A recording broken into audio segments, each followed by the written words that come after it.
Good morning, students. Today we are going to see the third lesson of our Unit 3 in Celebration of Being Alive, written by Dr. Christian Bernard.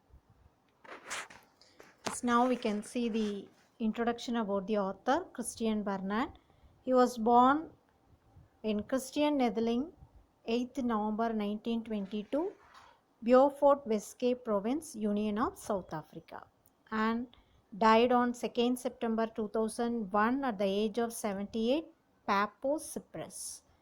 He was educated at the University of Cape Town and University of Minnesota, and years active were 1950 to 2001, and he was best known for his successful human-to-human heart transplantation.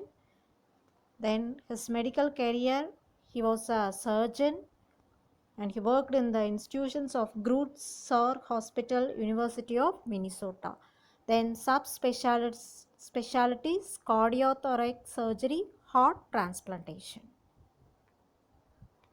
Now we can see the gist of this lesson in celebration of being alive.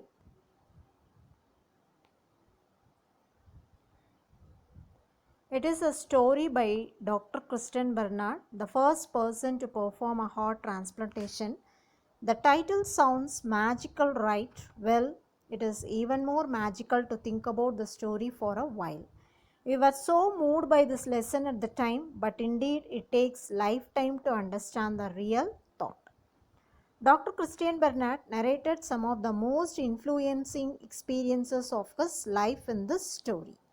The story goes like this. The doctor and his wife met with an accident. He had his ribs broken, bedridden, and his wife was also hospitalized. There were many child patients in the hospital. Few of them had their legs amputated. Few had a tumor and had to undergo painful surgeries, therapies, and so on. One day, a blind child and his friend who have lost one of his legs were playing a pushcart game. The disabled boy was sitting on the cart and steering it.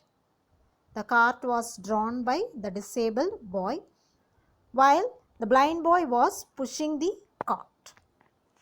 Dr. Bernard, who was observing these children while recuperating from his bed, was surprised to see that both of them were very happy and playful, forgetting their misery. Doctor acknowledged that the kids had taught him that the business of living is joy in the real sense of the word, not simply pleasure, amusement, recreation, but more a celebration of being alive. So we should thank God that without any disabilities we are living alive. We cannot appreciate light unless we have seen darkness, nor can we appreciate warmth unless we have experienced cold. The lesson ends with the conclusion that suffering is a part of life and suffering makes an individual stronger and stronger. Well, how many of us actually think in this manner when we face similar situation? In fact, sometimes we lead our lives so robotic that we forget to be ourselves and enjoy life in the true sense. If we spend a moment to sit back, relax and think how good our life is rather than how many challenges we have, we would understand how better we are when compared to several people in the world who are not getting even a square of a meal, who don't have night shelter, lack basic needs of life. There are many who are orphaned during childhood. There are many who suffer from disease that every moment is unbearable to them. Don't you think that our lives are still better?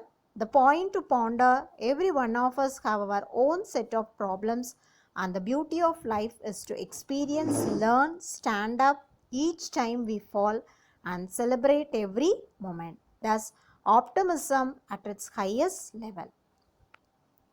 The Almighty has crafted each individual diligently, enabling him to learn, unlearn, experience, and celebrate for being alive.